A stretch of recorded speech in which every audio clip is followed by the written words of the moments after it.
Hey guys, it is Mission Discover, and welcome back to another video. And in this episode, we are going to be doing some testing and a review on this super unique and interesting rod right here.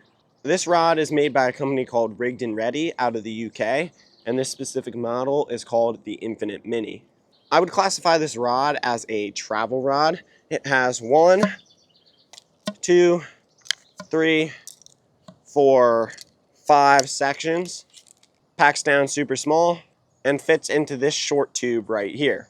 This is a super cool idea, but a lot of different companies and a lot of different rods have done this. This isn't that unique. What's truly the unique part about this system is how versatile it is. Let's say you're a multi-species guy like me and you're taking a trip to a lake that has catfish, bass, trout, perch, sunfish, and you really want to target them all. Well, you're probably going to need something like a medium heavy power spinning rod for those catfish, a medium heavy power bait casting rod for those bass, and a light or an ultralight to target those panfish and trout. Now imagine that you're cramped on packing space, or better yet, what if you're flying in and you need to fit all your fishing gear into a suitcase or a carry-on bag? How in the world are you going to do that with all this? In this tube, there's actually a separate tube filled with a whole bunch of different tips of different lengths and stiffnesses. And by using these, you can actually transform the rod into a whole bunch of different stiffnesses and a whole bunch of different types. In addition, the way this handle is shaped is supposed to allow you to use it in both a bait casting and a spinning format, thus giving you all these options and more with something that fits into this tube right here. How well does it work? I don't know, but that's what we're going to be testing today. We're going to be running through a whole bunch of different combinations and stiffnesses, and we're going to be testing it in spinning and bait casting format in this video. I'm super excited to give this a shot. So with all that being said, let's get right into the fishing.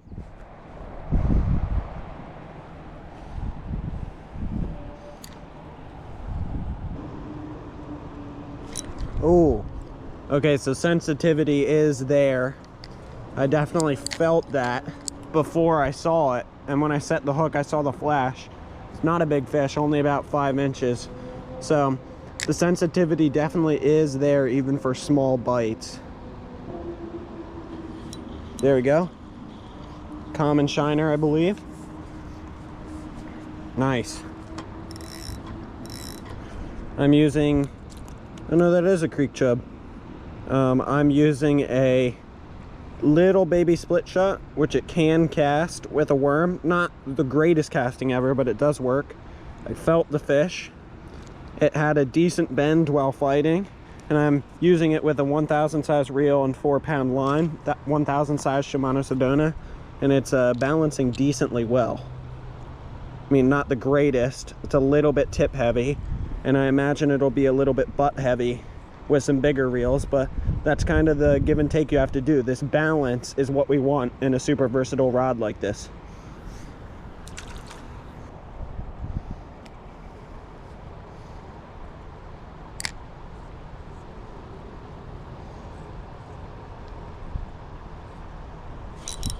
There we go.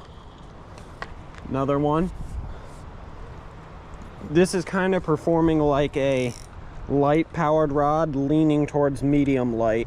It's like a light fast almost is what it's like. It's actually more like a light extra fast. So super bendy up by the tip, super stiff down by the butt. Most of the bend is coming out by the tip, and it's kind of like a light powered rod. And this is on the lightest tip that the rod offers. There we go. That's a better chub. We got, what is that, 3 so far? Definitely a bigger fish. That's a pretty good chub. That's probably 7-ish inches. Look at that one. Nice bend in the rod. Definitely felt that bite. Performing pretty well still.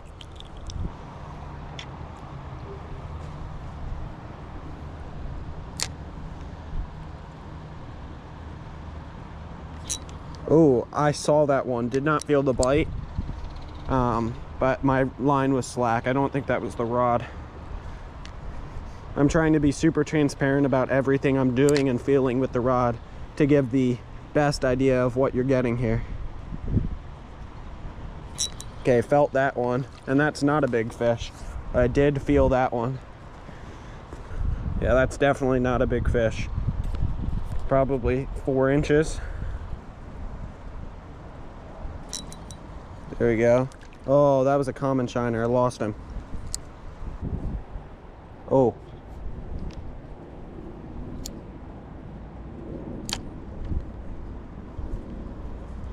There you go.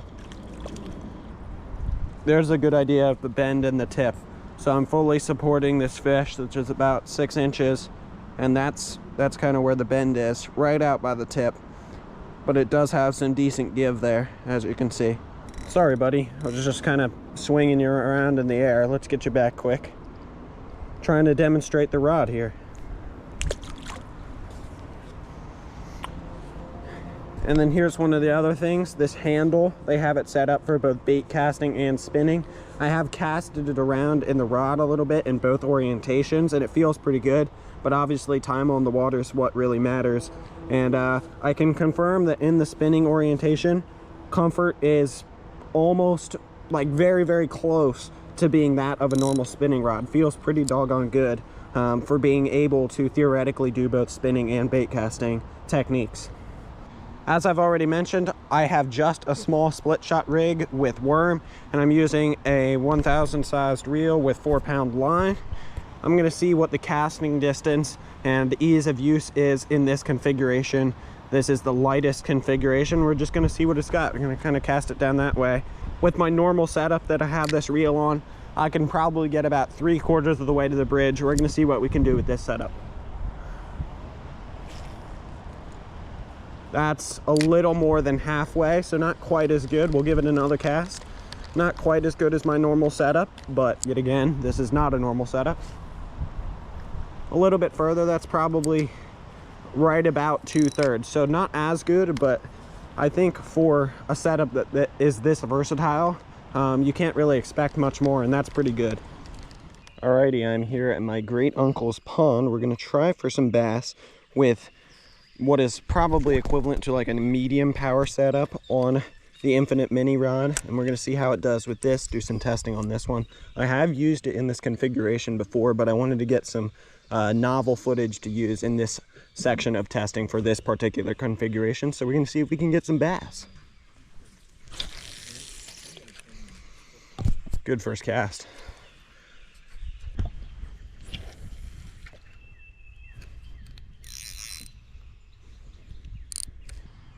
Oh, I just definitely got bit.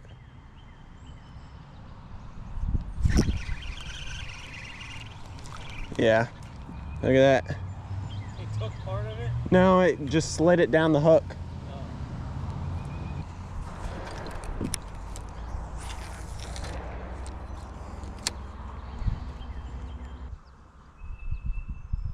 Yep, there we go.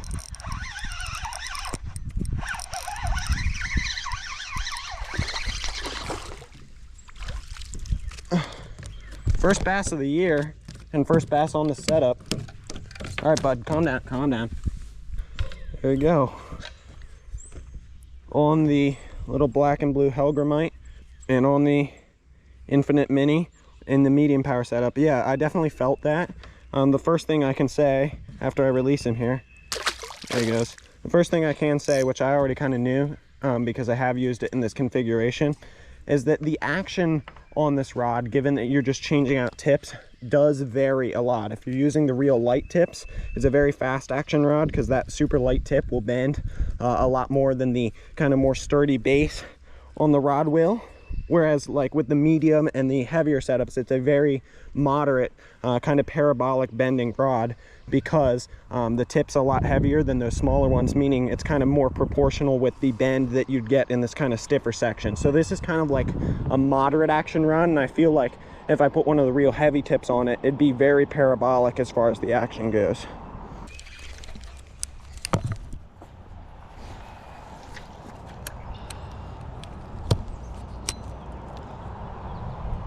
Kind of plopping it in all the little holes. There we go, there's another one. Good sensitivity there.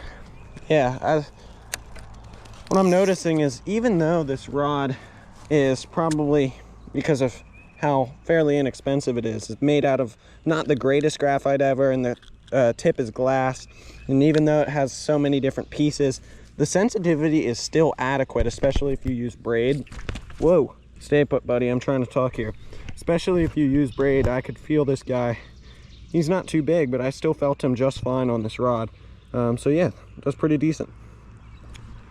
Let's toss it like right there. I can cast pretty accurately too, which it's hard to cast with like super floppy rods, so that gives you an idea of the stiffness of it. Like, it's not, as I mentioned, it's not a fast action rod by any means, but it's also not super like noodly. Oh, there's a bite. I missed him. Just drop it right back in there. Let's drop it right back in where that fish was. Right there.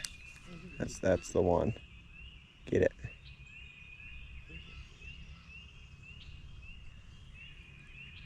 Oh, I had a bite.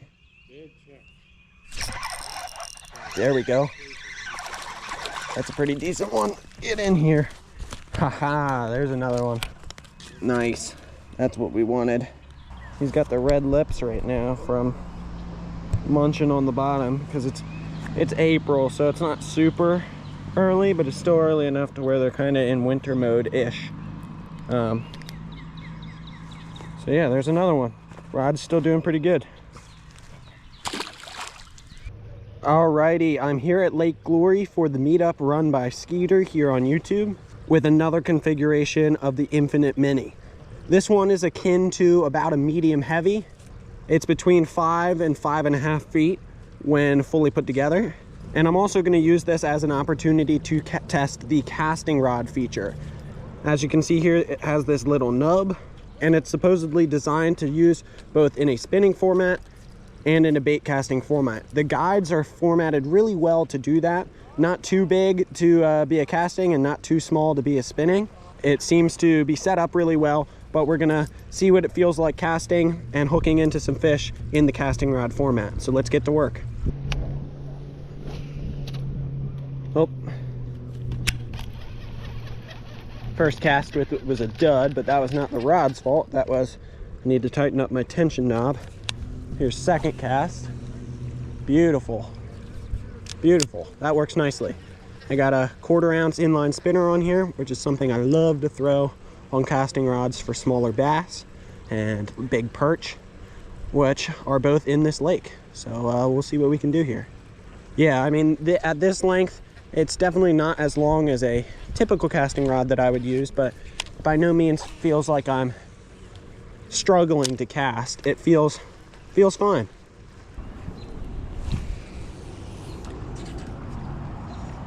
Yeah, there's not quite as much whip to the tip, if you will. That was some odd terminology, but I think you guys get what I'm saying.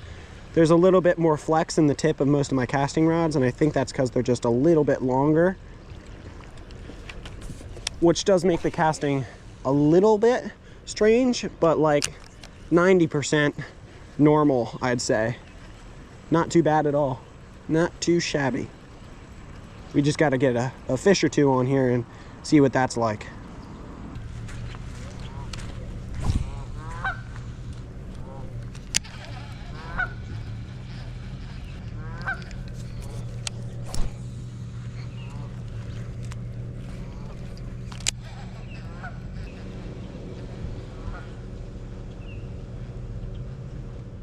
Alrighty, it's the next day. We've now got a weightless Texas rig on here.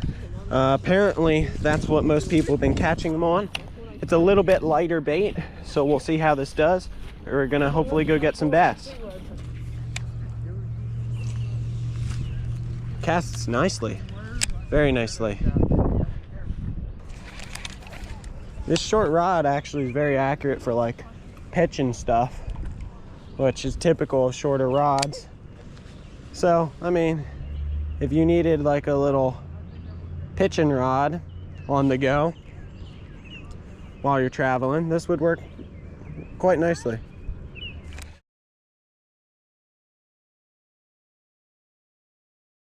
we go. Yep.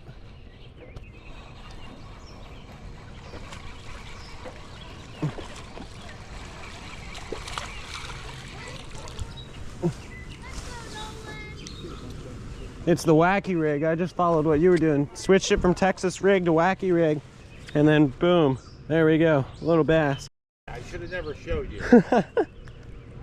It's interesting because the vast majority of places I go, they work just about the same, but I've got one bite on the Texas rig, and instantly when I switched to wacky rig, got him. The rod felt really good. I felt it, it was nice and sensitive. Set the hook, holy crap. What in the heck? Anyway, the rod felt really good. Had good bend throughout the blank, but still had some good backbone with it. Nice and sensitive on that bite. Yeah, felt really nice. I'm gonna try and get one or two more on this, and then we should be good for this rod setup. The last fish I caught, I didn't get the hook set on camera because my camera was starting to die, so I just clicked the button as I was setting the hook, but hopefully we're gonna be able to get the hook set for this next fish. Show you guys how that works out for us. Watch out. Watch this guy. Watch him work his magic. That's usually what we say about you though, Kev.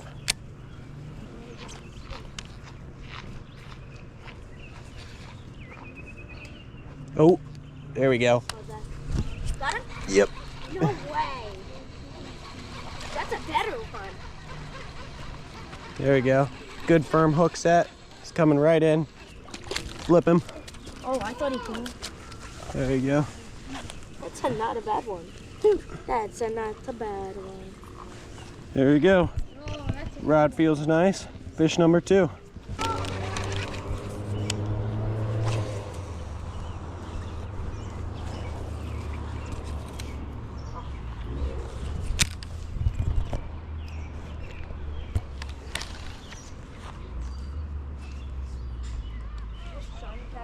I'm just trying to hope I pull this across a dump bass. Oh, here we go. There we go. Yep. Let's go. You're on fire. He's coming right towards me. Yep. Oh, that's a nice one too. Oh, it's little. It's bigger. Oh. Bigger. Oh, there we go. Nice. Not bigger. Ethan, come here. Decent one. Third one of the day. I'm gonna head on back to the camp and switch this rod out now. Continue doing some bass fishing, but that's gonna be I'm gonna switch my it for the Infinite Mini testing here at Lake Glory. I'd say it did pretty well. It's got some decent backbone. The action on it is actually pretty good. Catch fish or catchable on it. Yeah, fish are definitely catchable. It's a little bit short, makes it really good for pitching.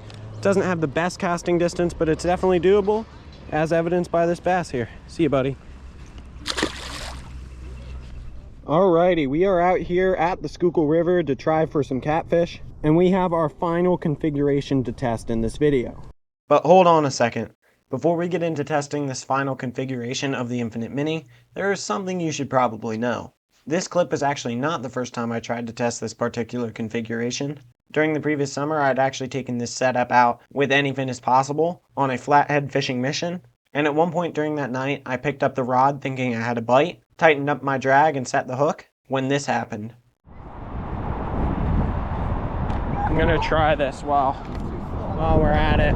Recast, if necessary.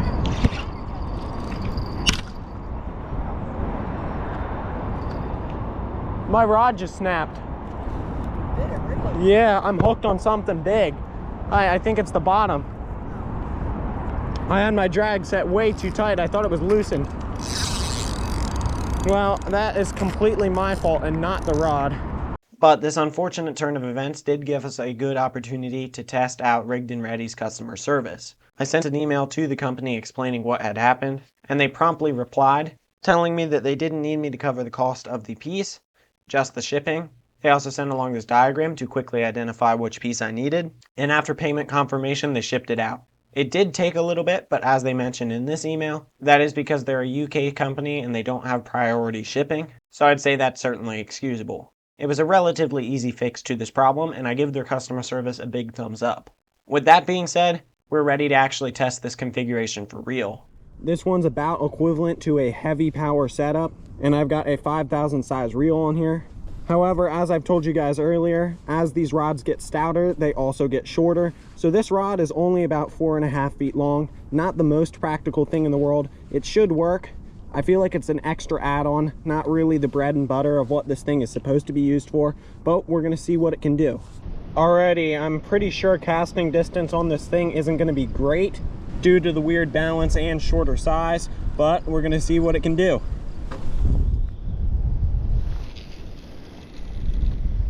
There you go. That'll work.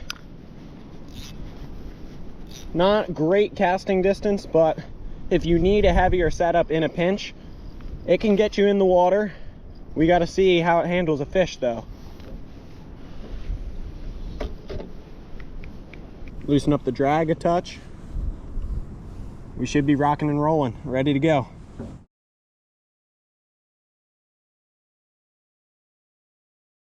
Fish on.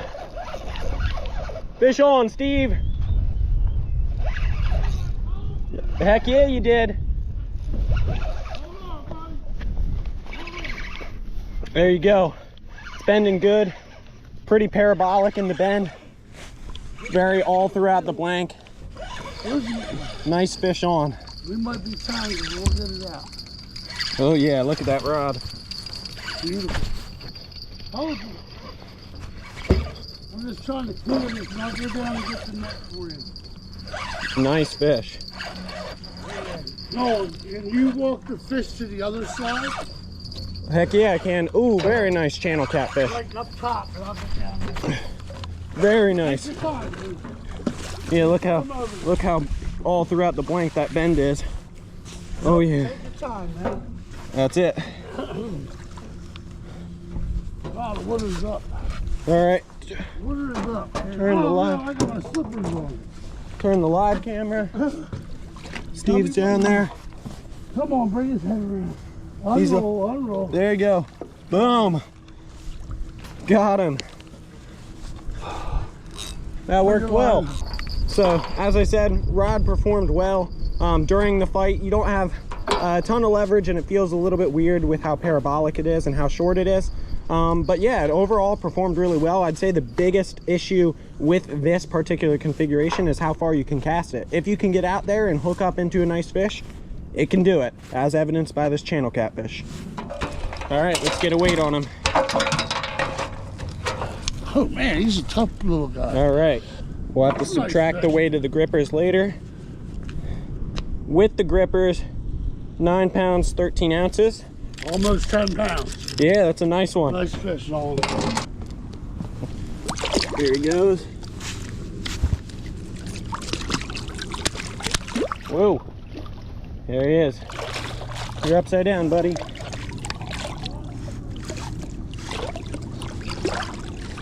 Here. Come on, buddy. There he is. Boom. Before we move on to the final thoughts, I have been continuing to fish with this rod just because it's the only option I brought out today other than the other one that's set out. And as I'm continuing fishing here, there is one other note I want to make. When you get into these really big spinning reels, because it's not a super big open guide like most spinning rods have, due to the fact that it's used in both a bait casting and spinning configuration, this is kind of the size it has to be. It's not really a problem, but as you can see, it does kind of make the reeling a little bit janky. It kind of shakes it because there's just not enough room for it to spin around in here properly and nice and smoothly. So it does kind of wobble the rod a little bit. Not a huge deal, but it is something to consider. With all our testing done, I'm ready to give a few final remarks and tell you whether or not I truly recommend this system here. First of all, as I mentioned throughout this video, this is not as good as a standalone rod, a 2-piece, a 1-piece, anything like that. The sensitivity is decreased slightly, the action can get a little bit wonky, and especially in some of those heavier setups, I do think it's something that you should really only use in a pinch And it's not really a rod that you'd want to use, it's just something you could use if you really needed it. The spinning and bait casting format both felt really good. The overall build quality was good. And obviously about the company itself, we figured out that their customer service is actually pretty good too.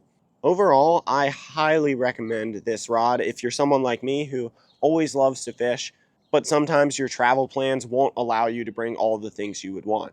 At the time of filming this video, I have used this rod on a couple random trips up to my grandparents' house when I didn't really anticipate on fishing, but I would bring this just in case I did, and it came in handy. I also used it on our trip to St. Petersburg, Florida. That video has been posted up on the channel here for quite a while now. And I've also used it during our Colorado trip. That video is not up yet, but it will be in a couple months. And this rod did fantastic on that trip as well. I can highly recommend these products to any fisherman who's looking for something like this. I think it's probably the best option as far as a travel system you can go with. So with all that being said, that is all I'm going to have for you guys here in this video today. Hopefully you guys enjoyed it, got a little bit of entertainment out of it, and possibly even learned something. If you did, make sure to go hit the like button and possibly think about subscribing if you haven't, because I've got more informational and educational style outdoor content like this coming your way real soon. And with all that being said, God bless, and I'll see you next time.